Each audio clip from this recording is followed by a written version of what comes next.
आज पढ़ा रहे हैं 11th का फर्स्ट ईयर में अध्याय दूसरा 11th में फर्स्ट ईयर का हेडिंग है समाजशास्त्र का उद्भव तथा विकास।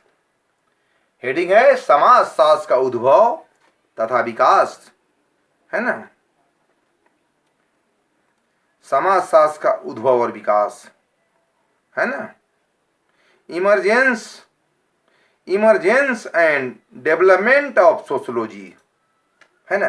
समाजशास्त्र का उद्भव और विकास, emergence and development of sociology, यानी समाजशास्त्र का उद्भव तथा विकास हेडिंग है।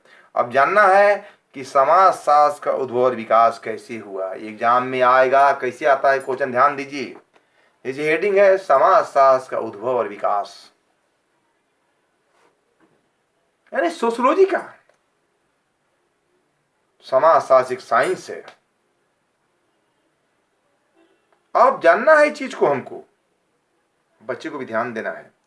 समाजशास्त्र का, सोशोलॉजी का उद्भव कैसे हुआ, किन देश से हुआ, कहां से शुरुआत हुआ, हर कोई जानना चाहता है ना। हर कोई हर चीज को जानना चाहता है। तो हेडिंग है समाजशास्त्र का उद्भव,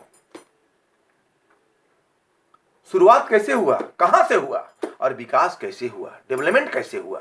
हर कोई का, जैसे हम डेवलपमेंट करते हैं, किसी के बारे में हम बोलते हैं क्या, समझिए कम से कम। अभी किसी के बारे में बोलते हैं, अरे फलना ने बहुत डेवलपमेंट किया, अरे फलना की पुत्र ने जेपीएससी किया, फलना के पुत्र ने बीपीएससी किया, फलना में आईएएस बन गया, यूपीएससी बन गया, फलना ने डेवलपमेंट किया, फलना ने चेंज किया, अपने को विकास किया।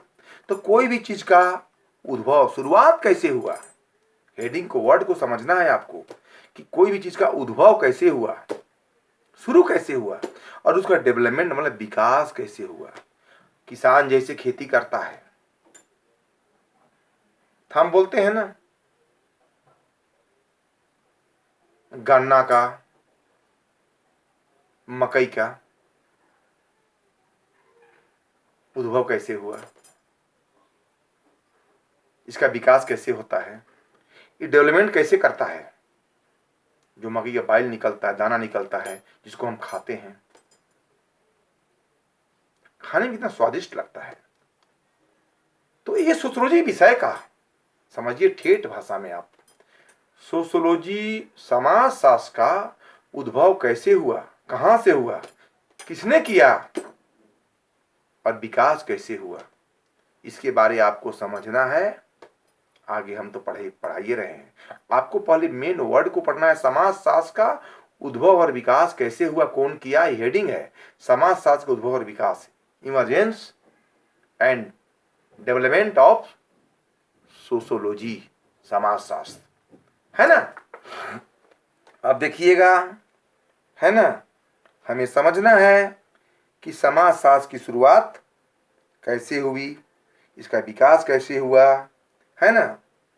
हाँ, तो समाजशास्त्र की प्रकृति को जानने से पहले हमारे लिए सबसे पहले यह समझना जरूरी है। समाजशास्त्र की प्रकृति को, नेचर को समझने से पहले हम यह जानना आवश्यक है, अति आवश्यक है कि पश्चिमी देश और भारत में इस महत्वपूर्ण विज्ञान का, पश्चिमी देश से इस, है ना, भारत में इस महत्वपूर्ण विज्ञान का, साइंस का उद्भव और विकास किस तरह हुआ, पश्चिमी देश से इसका उद्भव और विकास हुआ है, और किस तरह से हुआ, यह आपको जानना मस्ट इंपॉर्टेंट है।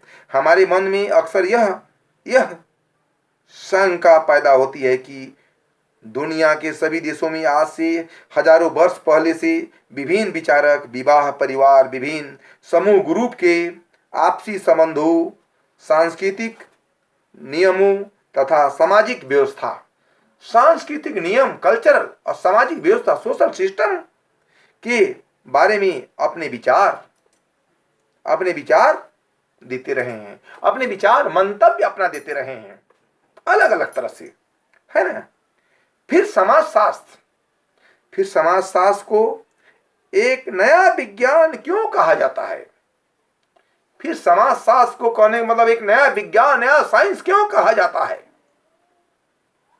यह सच है कि आज से हजारों वर्ष पहले भारत में वर्ण व्यवस्था, वर्ण सिस्टम, संयुक्त परिवार, ज्वाइंट फैमिली,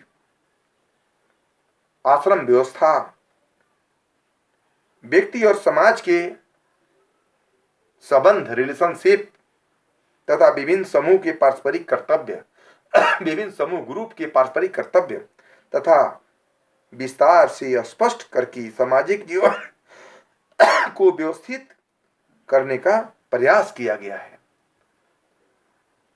व्यवस्था को, सिस्टम को व्यवस्थित करने का प्रयास किया गया है। जैसे कोई भी समाज में चाहता है परिवार का कि हम परिवार को सामाजिक तरह से व्यवस्थित करके हम चलाएं, अच्छा तरह से देश को, समाज को, परिवार को, इसी प्रकार से, है ना।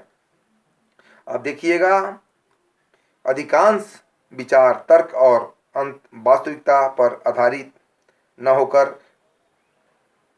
पारलौकिक जीवन और धार्मिक विश्वासों पर आधारित थे। उदाहरण के लिए स्पष्ट किया गया है कि वर्ण व्यवस्था की रचना ईश्वर द्वारा की गई है। राजा ईश्वर का प्रतिनिधि होता है। ब्राह्मणों की स्थिति इसीलिए सर्वोच्च है कि वे सबसे पहले पवित्र होते हैं।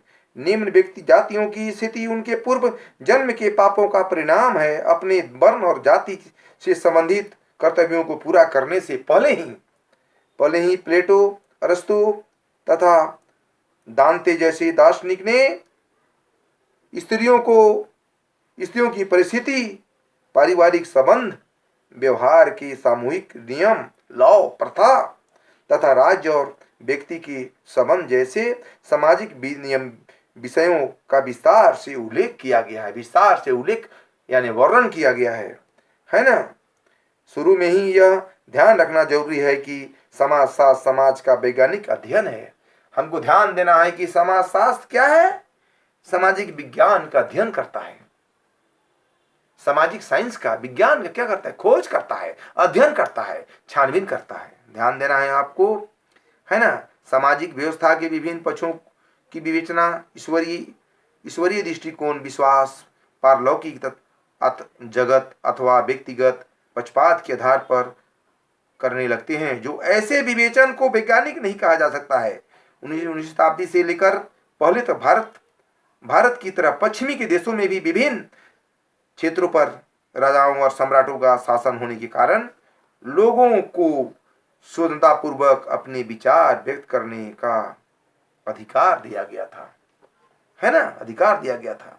उसी तरह यूरोप में भी पोप और चर्च के अधिकारियों की शक्ति इतनी बढ़ गई थी कि उन्होंने स्वर्ग के टिकट तक बेचकर गरीब जनता का शोषण करने के साथ ही उसमें अंधविश्वास का व्यापक प्रचार प्रसार शुरू कर दिया था। अंधविश्वास का प्रचार प्रसार शुरू कर दिया था। समझ रहे बात को आप?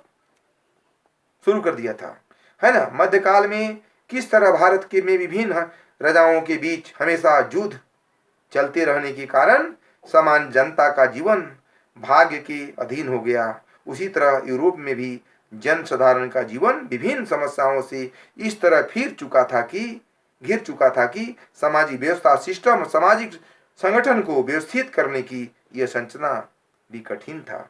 इन दशाओं के बीच ही यूरोप में कुछ ऐसी घटनाएं घटित हुई जिसके फलस्वरूप यहाँ की राजनीतिक, धार्मिक और राजनीतिक दशाओं में तेजी से परिवर्तन हुआ, है ना। और इन्हीं घटनाओं से संबंधित अधिक महत्वपूर्ण माना जाता है।